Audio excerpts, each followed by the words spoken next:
চীনের সহযোগিতায় আরব সাগরের তলদেশে যৌথ সমীক্ষা চালিয়ে সম্প্রতি বিপুল পরিমাণ গ্যাসের মজুদ আবিষ্কার করেছে পাকিস্তান। তবে কী পরিমাণ গ্যাসের মজুদ সেখানে রয়েছে তা এখনো ঘোষণা করা হয়নি। খাত সংশ্লিষ্টরা অবশ্য মনে করছেন বিপুল পরিমাণ এ খনিজ সম্পদ উত্তোলন করা গেলে বৃহৎ আকারে বদলে যাবে পাকিস্তানের অর্থনীতি।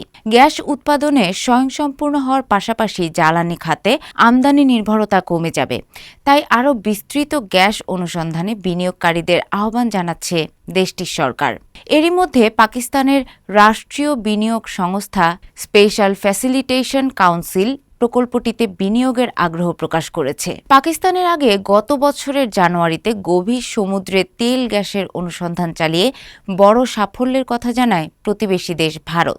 দক্ষিণাঞ্চলীয় রাজ্য অন্ধ্রপ্রদেশের উপকূল থেকে ৩৫ কিলোমিটার দূরত্বে গভীর সাগরে জ্বালানি তেল ও গ্যাসের বড় মজুদ আবিষ্কার করে দেশটির রাষ্ট্রায়ত্ত তেল গ্যাস অনুসন্ধানকারী প্রতিষ্ঠান oil and natural gas corporation limited.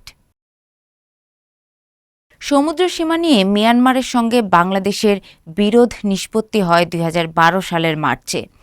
জরিপ ও অনুসন্ধান শেষ করে বিরোধ নিষ্পত্তির পরের বছরে বাংলাদেশের সীমানা ঘেঁষে বঙ্গোপসাগরে বিপুল পরিমাণ গ্যাস আবিষ্কার করে প্রতিবেশী দেশটি।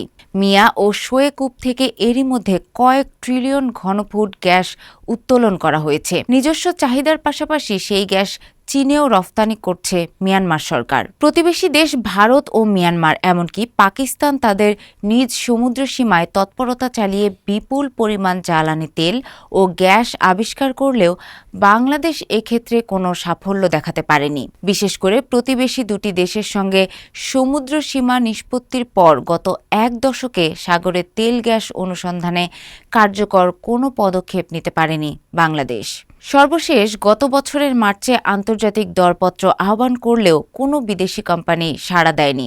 ভূতত্ত্ববিদ ও জ্বালানি বিশেষজ্ঞ অধ্যাপক বদরুল ইমাম বণিক বার্তাকে বলেন, দক্ষিণ পূর্ব ও পূর্ব এশিয়ার দেশগুলোয় চলতি বছরের দরপত্রে বিদেশি কোম্পানিগুলোর বড় সাড়া মিললেও বাংলাদেশের ক্ষেত্রে একেবারেই ভিন্ন চিত্র। জানা গেছে, সমুদ্রে তেল গ্যাস অনুসন্ধানে পুনরায় দরপত্র আহ্বান করতে কার্যক্রম চালাচ্ছে সরকারের জ্বালানি বিভাগ। বিশেষত বিদেশি কোম্পানিগুলো সমুদ্রে বহুমাত্রিক জরিপের তথ্য কিনলেও কেন দরপত্রে অংশ নেননি সে বিষয়গুলো চিহ্নিত করা হচ্ছে। কোম্পানিগুলোর সঙ্গেও তারা যোগাযোগ করে বেশ কিছু সমস্যার কথা জানতে পেরেছে।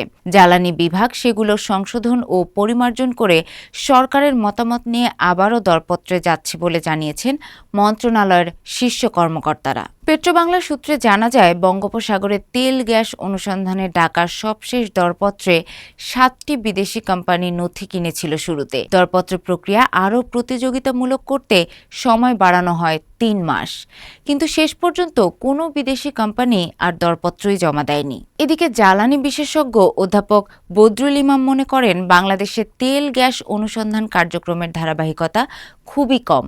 বিশেষ করে গভীর সমুদ্রে এক ধরনের অনীহা দীর্ঘদিনের। এটা কাটিয়ে ওঠা জরুরি।